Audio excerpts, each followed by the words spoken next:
Duka untuk Sumatera Barat, di mana sudah 67 orang meninggal dan sekitar 20 korban masih hilang dalam bencana lahar Gunung Merapi. Pemprov Sumbar menetapkan tanggap darurat hingga 26 Mei 2024 yang bertujuan mempercepat penanganan bencana. Salah satu yang terdampak bencana lahar Merapi adalah anak-anak. Mereka kini mendapat pendampingan pemulihan trauma di posko-posko pengungsian. Tak sedikit di antara anak-anak ini kehilangan sanak saudaranya. Memberikan kegiatan berupa trauma healing kepada anak-anak yang juga menjadi korban daripada bencana. Jadi hari ini kita laksanakan khususnya di tempat pengungsian di kantor Wali Nagari Rambatan yang ada. Ya, itu berapa titik Pak yang akan dilakukan tadi Pak untuk program ini? Hari ini kita di beberapa titik tentunya di setiap pengungsian yang ada ya. Setelah ini kita akan mobile ya. Tadi kita baru saja juga memberikan bantuan kepada masjid di Simpang Manunggal ya. Nanti setelah ini kita akan ke Parambahan ya, ke lokasi yang juga terdampak dan juga di daerah Pasilawe tentunya. Menteri Sosial Tri Risma hari ini yang datang ke Tanah Datar meminta agar pengungsi yang berada di bangunan Masjid Ubudiyah direlokasi karena hanya berjarak 50 meter dari bantaran sungai. Mensos juga menyarankan Pemda menyiapkan pengungsian jangka menengah bagi warga yang rumahnya rusak sebelum ditentukan apakah permukiman akan direlokasi atau tidak.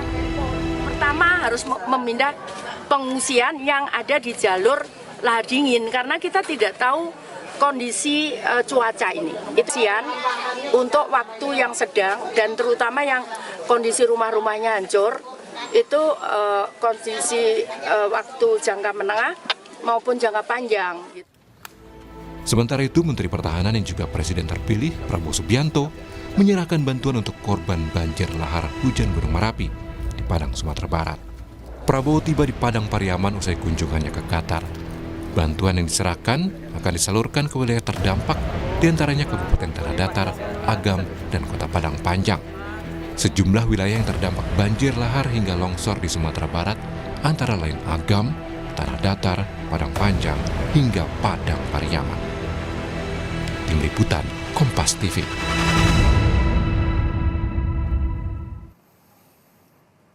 Saudara, hampir satu pekan pasca bencana banjir lahar hujan dan longsor di Sumatera Barat. Lalu apa yang tengah dilakukan otoritas bersama juga dengan pemerintah daerah setempat?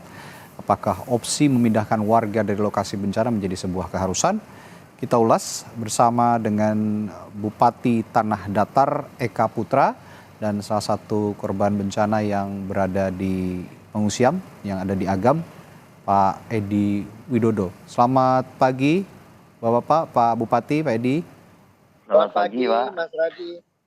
Ya, saya ke Pak Bupati dulu. Pak Bupati, sekarang sudah bagaimana keadaannya paling terbaru saat ini di kondisi yang ada di Tanah Datar, Pak Bupati? Baik, terima kasih kami sampaikan. Sampai data pagi ini, korban meninggal dunia di Tanah Datar itu ada 29 orang. Dan ada 3 lagi yang sudah ditemukan, itu belum teridentifikasi. Ya, terus korban hilang itu ada 13 orang, korban luka-luka itu 20 orang, dan rumah yang hanyut itu di 23 unit, rumah yang rusak itu lebih kurang 300 unit, dan ada juga ruko, dan kerugian kendaraan baik roda 4, roda 2 itu hampir 170 unit, dan juga ada jembatan hanyut dan jembatan rusak, dan juga ada irigasi yang rusak yang sudah mulai teridentifikasi itu ada 61 unit.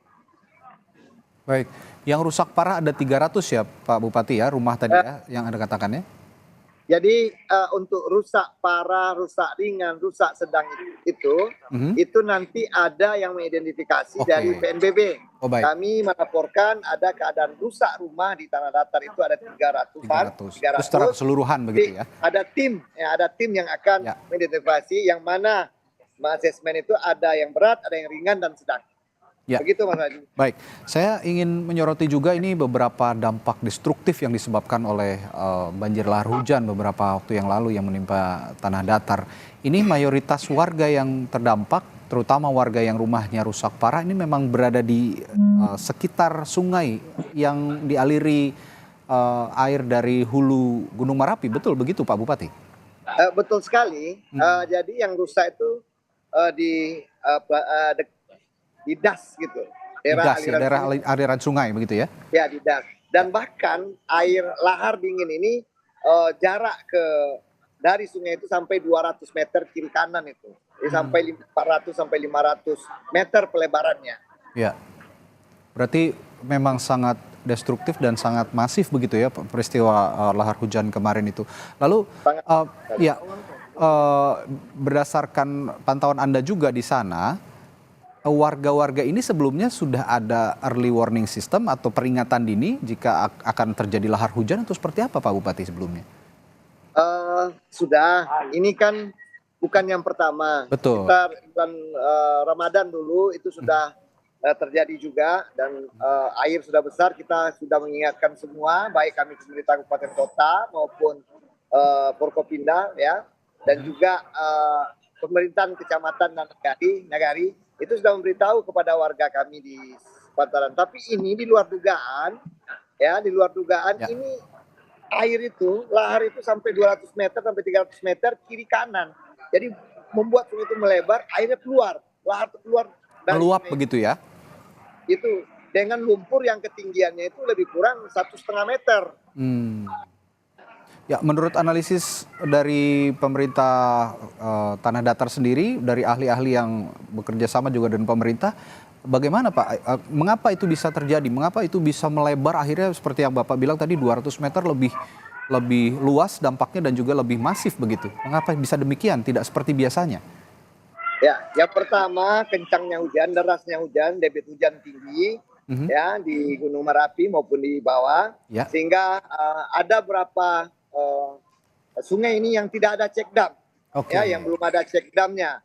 Ya, dari lebih kurang 20 aliran sungai yang dari Gunung Merapi itu hanya baru 2 yang ada check dam kami di Tanah Datar. Dan 1 check dam juga itu juga dilewatin oleh air. Nah, dari atas itu air yang kecil tapi sampai di bawah melebar mengikis tanah yang ada di sekitarnya, dan juga air itu naik ke atas sungai gitu. Oke. Itu yang pertama. Yang kedua memang menumpuknya lumpur erupsi di atas yang beku itu juga yang turun, karena erupsi ini dari bulan Desember Mas Ladi Ya, ya.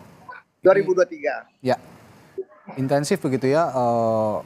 Erupsi ini dari Gunung Merapi memang secara periodik lebih aktif atau lebih intensif dibandingkan dengan gunung-gunung api lainnya untuk Gunung Merapi.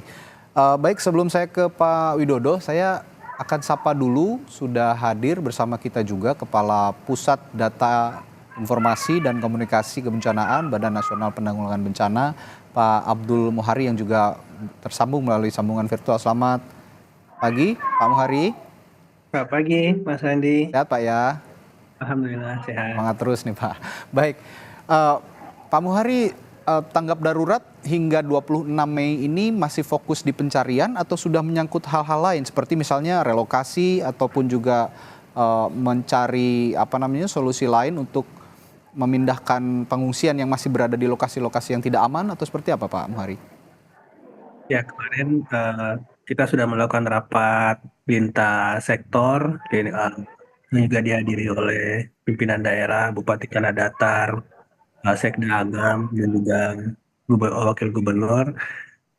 Untuk di minggu kedua tanggap darurat ini menjelang akhir ini memang untuk pencarian dan pertolongan masih terus menjadi prioritas di samping penanganan pengungsi, tetapi kita sudah mulai berbicara tentang early recovery, Mas Randi.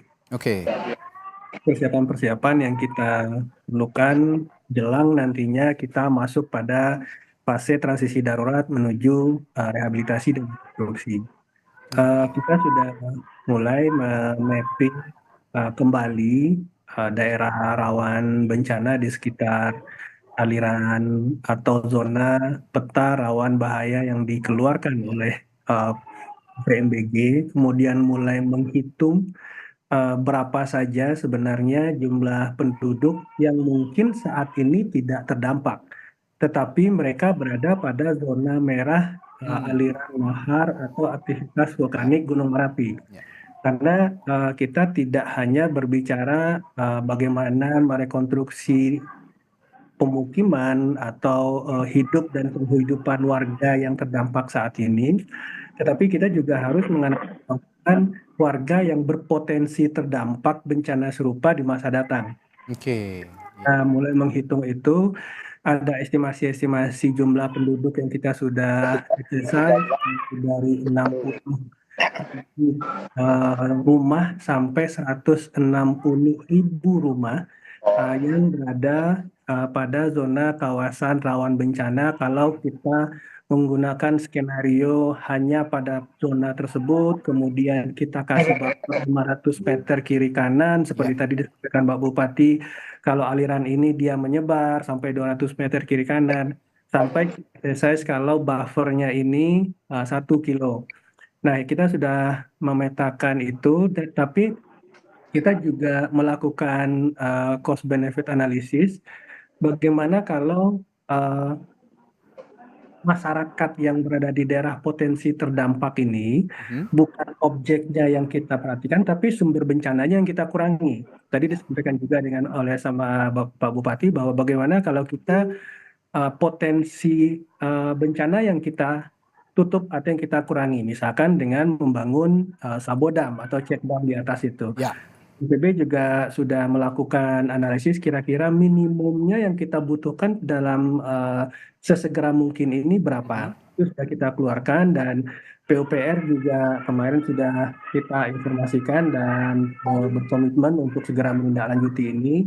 Paling tidak Kepala BNPB kemarin mengharapkan tahun ini ada 10 atau 12 check dam.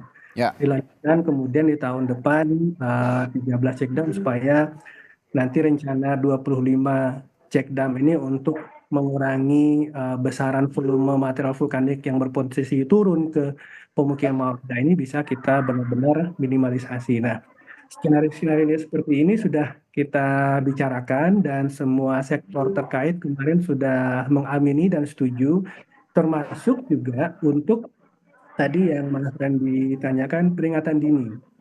Karena untuk kejadian kemarin itu kita masih berpatokan pada intensitas curah hujan. Ketika intensitas curah hujan ini kita masih belum bisa spesifik nantinya mengerucut ini bencana yang akan terjadinya dengan intensitas hujan tinggi ini apakah longsor, apakah banjir lahar, apakah banjir bandang dan seterusnya. Kemarin kita juga sudah sepakati bahwa BNPB bersama pemerintah daerah akan membuat sistem peringatan dini berbasis komunitas.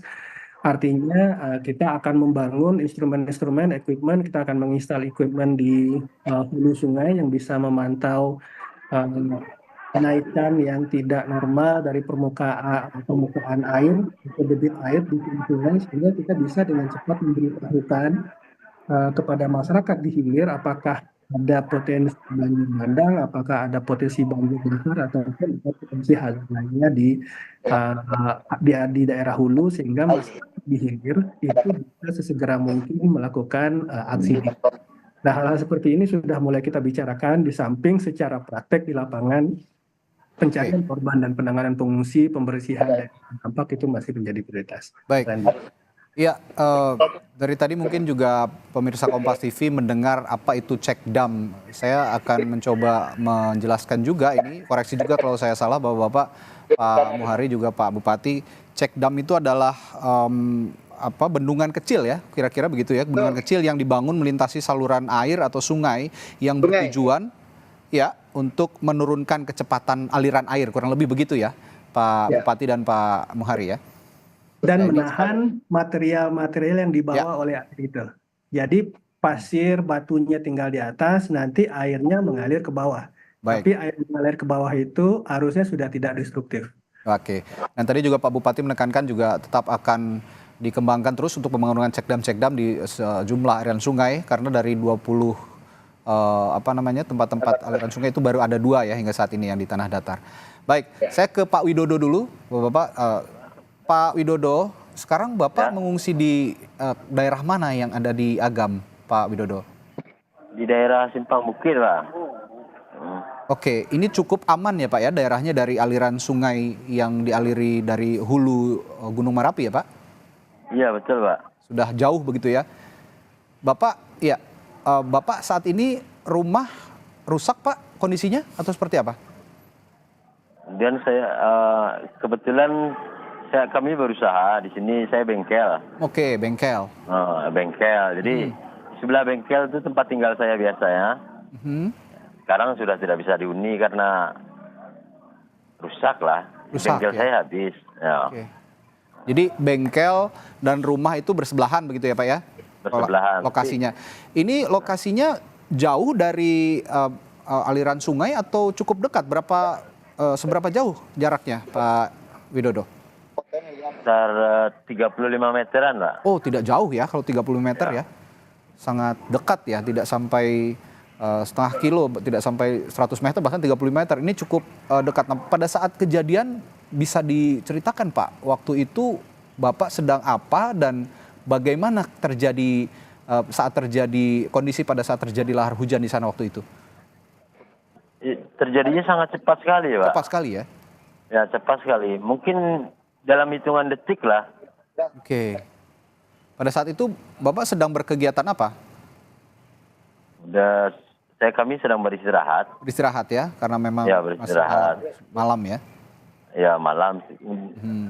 Ya. Alhamdulillah rumah saya tuh 2 lantai, jadi kami berada di atas. Jadi Oke. memang nampak sekali, Pak. Bagaimana? Berarti tampak sekali. Bapak langsung naik ke lantai atas begitu ya, melihat kondisi di sekitar rumah sudah banjir lahar hujan sudah sangat deras sekali mengalir di sana ya. Sangat deras, ya. Iya. Mohon maaf, saat ini semua keluarga dalam kondisi yang selamat, Pak? Anak dan istri saya selamat, tapi mertua dan keponakan saya hanyut. Tapi sudah ditemukan. Sudah ditemukan. Dan meninggal keduanya. Ya. Innalillahi wa inna ilaihi raji'un. Kami juga ikut berduka cita dengan kehilangannya keluarga Bapak ya, Pak. Saat ini Bapak di pengungsian bagaimana soal bantuan? Sudah terpenuhi semua dengan baik, Pak? Alhamdulillah terpenuhi semua. Yang jadi bahan pemikiran tentunya setelah ini, Pak. Bagaimana? Setelah habis pengungsian ini, setelah habis itu bagaimana dengan usaha yang selama ini untuk menumpang kehidupan perekonomian kami, gitu loh. Oke. Ya, tentu saja ini jadi harapan Bapak ya, karena sumber penghidupan, sumber mata pencarian Bapak sekarang benar-benar hilang begitu ya karena bencana ini ya. Ya, benar-benar hilang. Kalau saat ini ketika kejadian tersebut, Pak, sepeda motor yang saya perbaiki itu banyak di dalam bengkel. Sementara hanyut semua. Hanyut semua. Ya, hanyut semua. Kalau saat ini tentu karena kami sedang berduka, tidak ada tuntutan dari mereka. Ya. Yang saya takutkan tentu setelah semuanya pulih, mereka menuntut minta ganti rugi. Dan bagaimana, apa yang harus saya lakukan sementara usaha saya sudah tidak ada, saya harus mengganti rugi. Ya, tetap semangat ya Pak Widodo. Insya Allah nanti akan ada jalan keluarnya. Di sini juga ada otoritas, ada dari BNPB. Meskipun Pak Bupati juga ini bupatinya Bupati Tanah Datar, sedangkan Pak Widodo berada di Agam. Mungkin juga nanti akan dikomunikasikan ya dari Pak Muhari ke Agam, ke Bupati Agam gitu. Dan mungkin juga Pak Bupati saat ini mendengar itulah kebutuhan yang paling dibutuhkan Pak Widodo saat ini ya. Justru kalau pengungsian sudah terpenuhi semua, tapi setelah ini bagaimana begitu ya? Karena mata pencarian Bapak sepenuhnya sudah hilang begitu karena ada terjadi bencana di sana. Baik, saya ke Pak Bupati lagi, Pak Bupati Tanah Datar. Pak Bupati, kalau begitu saat ini prioritasnya untuk tadi selain menginventarisasi, bagaimana mencegah terjadinya bencana susulan, apakah sudah disinkronisasi dengan BNPB juga tadi, karena akan ada juga pemetaan wilayah bencana yang tidak terdampak tapi masih ada di track jalur bencana lahar hujan. Apakah ini juga dilakukan di Tanah Datar? Ya, betul sekali. Kemarin kami rapat terbatas yang dipimpin langsung oleh Kepala BNPB, dihadiri juga oleh DPR RI Komisi 8, Ketua BMKG, Wakil Gubernur, dan saya Bupati. Nah, dan ada Kalaksa dan semua stakeholder. Ya. Ini tentu kami akan mengikuti arahan-arahan dari pemerintah pusat dan juga ahli-ahlinya, Mas Radi. Tapi saat ini tentunya kami masih berfokus, ini terbagi nih, dari pusat juga sudah mulai membagi, tetapi kami karena masih adanya korban hilang di Kabupaten Tanah Datar dengan jumlah yang masih besar, tentu kami setiap pagi ini terus melakukan pencarian. Karena jarak jenazah yang ditemukan ini sudah sampai ke Kepulauan Provinsi Riau, Mas Radi. Oh baik. Ya. Sudah ini ya, sudah terinventarisasi dan juga sudah terdata. Lalu Pak Bupati, ini kan kalau tadi kan ceritanya dari Pak Widodo di Agam begitu ya. Ini tidak menutupi kemungkinan ada juga warga Bapak yang punya nasib seperti Pak Widodo juga. Kebingungan begitu bagaimana kalau sekarang di pengungsian ya mungkin sudah tercukupi kebutuhannya, tapi setelah itu akan bagaimana karena banyak yang kehilangan mata pencaharian. Sejauh ini Pak Bupati sudah mendata ataupun berkomunikasi dengan sejumlah warga ataupun simpul-simpul warga melalui kecamatan, kelurahan begitu yang punya keluhan seperti Pak Widodo ini. Baik, Mas Radi, kami langsung bertemu dengan pengungsi, ya. Kami diskusi. Yang pertama kami mengirimkan trauma healing dulu, karena masih banyaknya trauma yang terjadi di kamp-kamp pengungsian. Yang pertama. Yang kedua, setelah diskusi banyak juga yang trauma tinggal untuk di lokasi yang sebelumnya. Ya, kami tentu sudah menyiapkan lahan. Ya, kalau keluarga yang korban tidak memiliki lahan untuk pembangunan rumah, kami akan bersama BNPB dan pemerintah pusat, ya, itu akan membangun semua rumah yang rusak di Kabupaten Tanah Datar.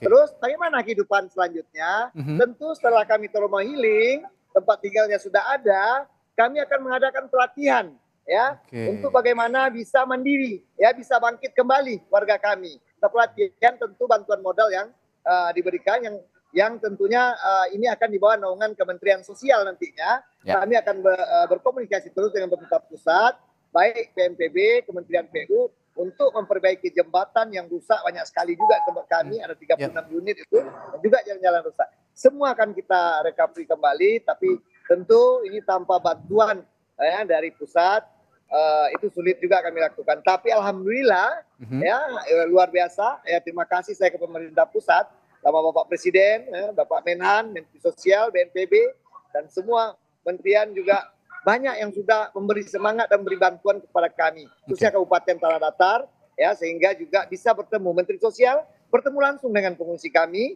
ya, berdialog, dan itu membuat semangat bagi para pengungsi kami di Tanah Datar. Begitu, Mas Radi. Baik. Nanti setelah jeda saya juga akan tanyakan. Tadi juga sempat disinggung soal relokasi, Pak, ya. Tadi Bapak juga sempat menyinggung untuk mencari lahan, bagaimana memberikan tempat tinggal lagi bagi para korban yang saat ini masih mengungsi dan kehilangan tempat tinggal, termasuk juga memberikan pelatihan. Itu kita apresiasi sekali karena memang butuh sekali ada keahlian lain begitu ya, ketika mata pencarian hilang, ada pelatihan yang diberikan sehingga mereka punya kemampuan untuk kembali bangkit, kembali memiliki pekerjaan yang layak. Saya akan tanyakan hal itu setelah jeda di Sapa Indonesia Pagi. Tetaplah bersama kami. Masih bersama kami Bupati Tanah Datar, lalu juga Kepala Pusat Data dan Informasi BNPB, serta salah satu korban yang berada di pengungsian dari bencana lahar hujan. Saya ke Pak Bupati. Pak Bupati, tadi saya sempat tanya bagaimana proses relokasi. Bapak juga sempat menyinggung tadi ya, sudah menyediakan tanah, lalu juga menyiapkan pelatihan-pelatihan sehingga warga yang terdampak, yang kehilangan mata pencaharian bisa kembali bangkit begitu, bisa dilatih untuk memiliki keahlian-keahlian lain dan memiliki pekerjaan yang layak setelah ini. Nah, bagaimana teknisnya soal relokasi terutama, Pak? Di mana lahan yang benar-benar aman dari bencana dan bagaimana untuk pelatihan nanti prosesnya atau mekanismenya akan seperti apa? Ya, betul sekali. Jadi begini, proses sekarang ini adalah bagaimana kita memberikan trauma healing yang langsung oleh Kapolri, Ibu Kapolri turun langsung ke sini, ke kami, ya. Setelah itu bagaimana bisa akses, ya, TNI AD juga turun dengan Pangdam dengan membawa bantuan jembatan Beli. Ini tahap sudah selesai, sudah berjalan. Setelah itu kami sudah bisa diskusi enak nih dengan pengungsi kami, dan bagaimana kami membuat pelatihan sehingga para pengungsi yang ingin berusaha kembali dan ingin yang petani tidak tadi sawahnya yang sudah terendam yang lama untuk recovery, kami mencoba untuk berusaha. Dan yang ketiga, bagaimana penyiapan rumah, yang mana di rumah ini akan dibangun oleh Kementerian PUPR, ya, Dirjen Perumahan. Di sini ada 2 metode yang kami lakukan. Yang pertama, kami akan menawarkan dulu kepada fungsi kami, kalau kami sediakan lahan, bersedia nggak tinggal di sana. Yang pertama. Yang kedua, kalau pengungsi masih punya tanah yang agak jauh dari lokasi, karena di Minang ini ada namanya tanah kaum, ya, tanah adat gitu ya. Tentu mereka masih ada punya tanah kaumnya. Jadi ada 2 metode yang kami lakukan. Untuk sementara kami siapkan lebih kurang 2,5 hektar lahan yang kami persiapkan untuk pembangunan relokasi rumah ini. Begitu Mas Adi. Oke. Mas Radi. Ya, ini nanti tentu saja akan disosialisasikan langsung begitu ya kepada para pengungsi sehingga mereka juga bisa langsung mengakses informasi-informasi setelah bencana ini mereka akan bagaimana begitu nasibnya. Ini kita apresiasi juga untuk Pak Bupati Tanah Datar yang telah mengupayakan ini untuk para korban bencana lahar hujan. Saya ke Pak Muhari. Pak Muhari, kabarnya Anda juga akan melakukan pantauan udara ya hari ini bersama PVMBG, betul ya Pak Muhari? Apa yang akan dipantau kira-kira Pak? Ya, kemarin Kepala BMGI sudah melakukan pemantauan udara secara brief, melihat kondisi-kondisi apakah ada sumbatan dan lain-lain daerah terdekat. Pagi ini kita akan mendetilkan dengan PVMBG, ada beberapa solusi yang kemarin kita sudah bicarakan termasuk pembangunan check dam. Nah, karena kita berbicara pada constraint waktu, tentu saja kita harus rescaling priority. Tentu saja yang harus secepatnya harus bisa dibangun, kemudian mana yang prioritas kedua, prioritas ketiga, dan seterusnya. Nah, ini kita akan lihat ke atas, Mas Randi, itu ada sekitar 25 hulu sungai yang kemudian menjadi bisa menjadi alur pembawa lahar hujan ini. Nah, di mana saja hulu-hulu sungai yang memang penting untuk kita bangun check dam terlebih dahulu, dan kira-kira estimasi jumlah bibitnya berapa. Itu akan kita lihat, karena kalau hasil mapping dari peta topografi detailnya, itu bukaan sungai di atas itu cukup lebar ya. Jadi ini juga ini sudah ada di situ, ada 2 check dam, tapi ukurnya terlalu kecil. Jadi ini juga akan kita lihat secara detail, dan kemudian juga sekaligus memapping yang daerah-daerah yang saat ini tidak terdampak tetapi sebenarnya sangat high risk gitu. Nah, itu juga akan kita lihat dari udara, Mas Randy. Baik.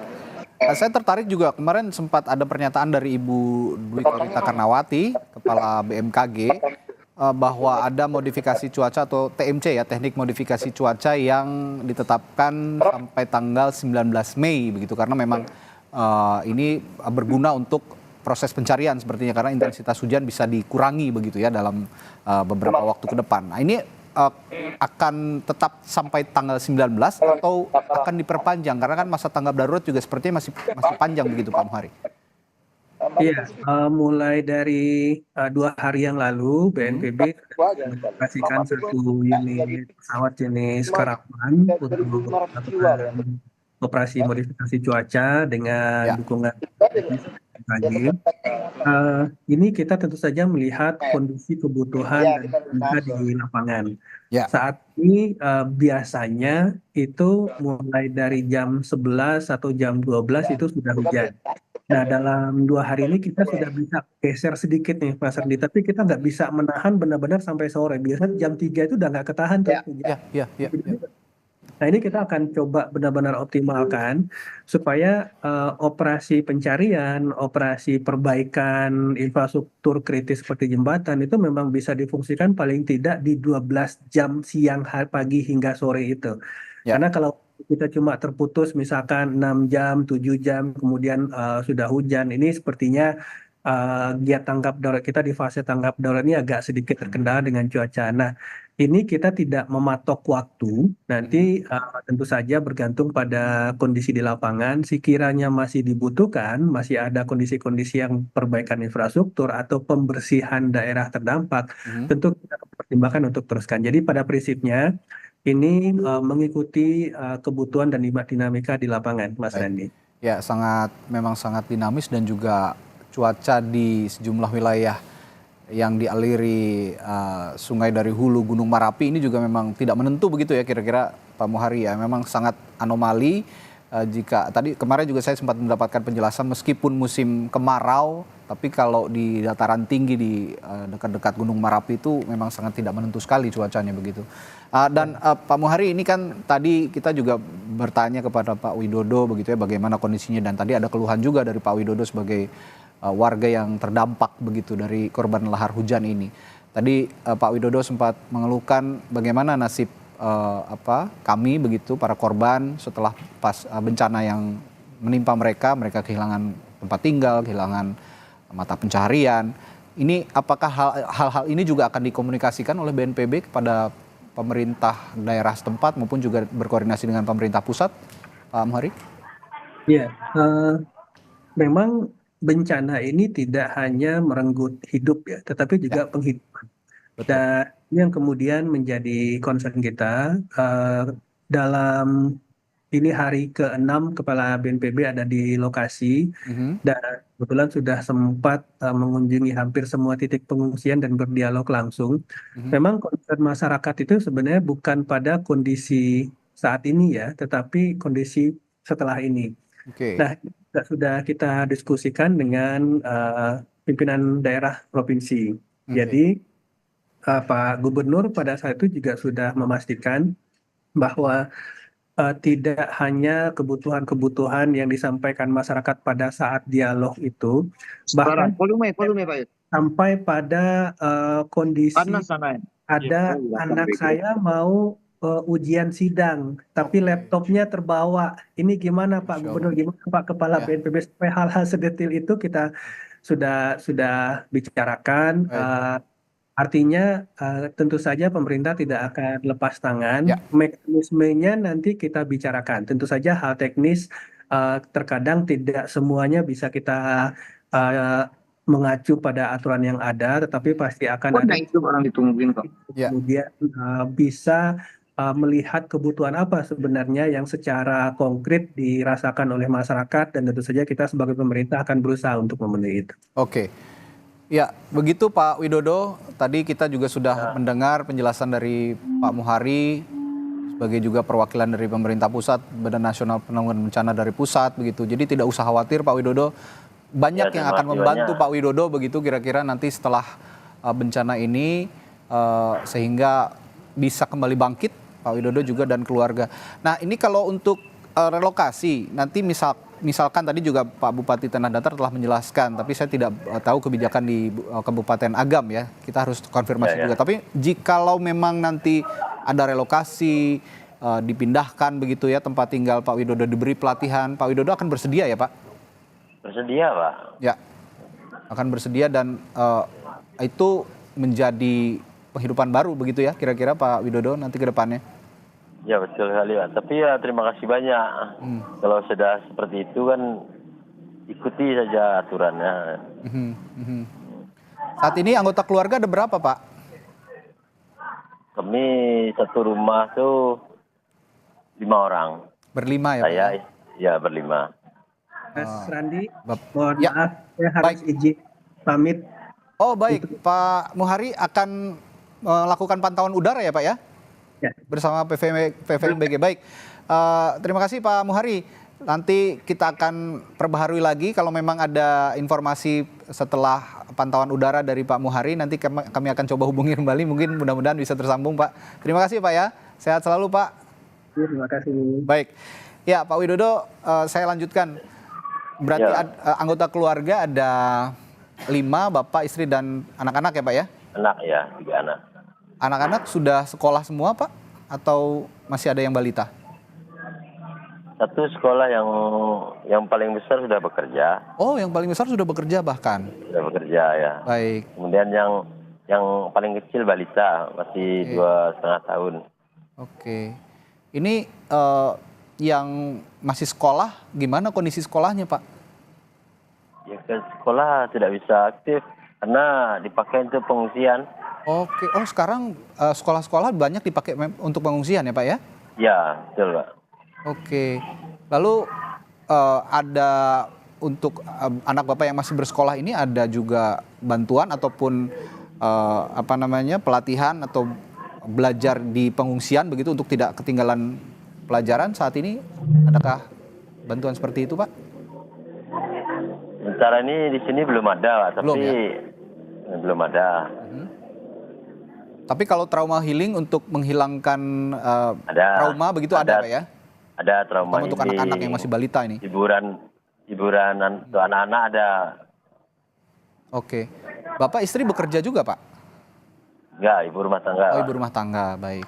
Ya ini jadi catatan juga untuk pemerintah bahwa saat ini yang paling penting adalah membangkitkan semangat para korban banjir lahar hujan ini sehingga bisa kembali menata hidupnya begitu ya setelah bencana dan mencari pekerjaan. Saya kembali ke Pak Bupati, Pak Eka, Pak. Saat ini yang sudah disalurkan bantuan apa saja Pak di sana Pak, di Tanah Datar?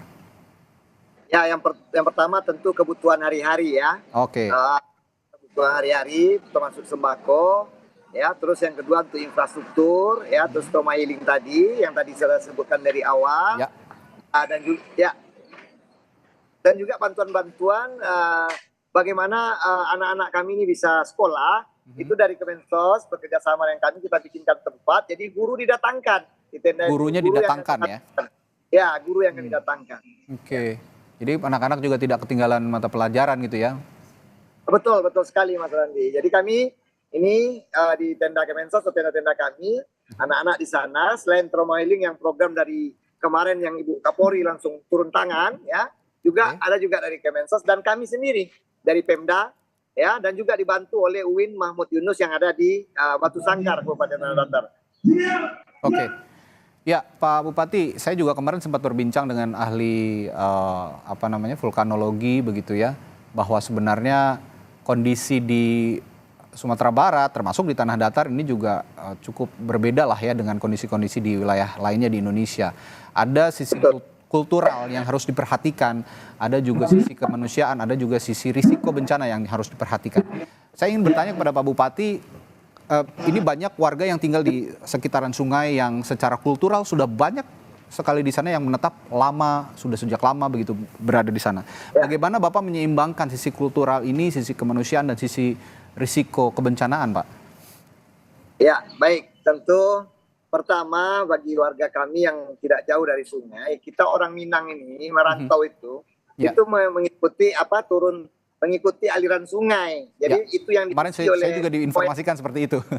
Nenek moyang kami, termasuk saya, tidak jauh juga dari sungai rumah saya, tapi dari nenek moyang, ya itu kehidupan. Tapi dengan kondisi alam yang saat ini, kita tahu tentu kami berusaha bagaimana memberikan pemahaman kepada keluarga-keluarga kami secara bahwa ini sangat berisiko gitu. Jadi secara kekeluargaan kami lakukan sosialisasi. Dan insya Allah juga banyak yang sudah paham gitu loh Mas Radi dengan kejadian begini. Sehingga tadi malam aja itu kami sedang habis evaluasi jam-jam 1 malam. Itu ada dari satu desa meminta bantuan ingin dievakuasi. Akhirnya kami turunkan marinir, polisi, Basarnas. Itu pergi menjemput warga yang di seberang yang masih ada jembatan. Masih kita belum terpasang jembatan belinya. Masih jembatan darurat gitu. Mereka udah mulai keluarga kami di sana udah mulai trauma. Itu yang kami mulai pemahaman ya begini Bu ya.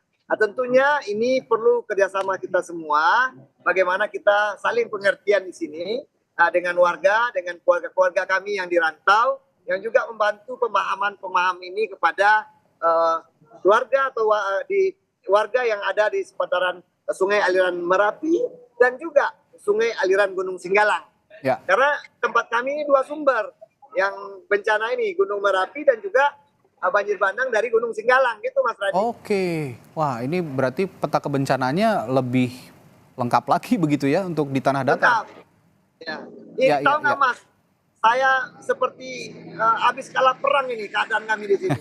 Habis kayak dibombardir kayak kalah perang kami di sini. Iya, memang perlu pemetaan kebencanaan yang lebih komprehensif seperti ini di tanah datar, dan tentu saja ini tidak bisa dilakukan oleh pemerintah saja, tapi juga kerjasama dari semua elemen, termasuk masyarakat juga di sana, diberikan edukasi yang baik begitu oleh pemerintah, termasuk juga saat ini mungkin Pak Bupati dengan Forkopimda tidak berhenti terus untuk memberikan bantuan ya, bantuan edukasi, moral dan juga material begitu kira-kira ya.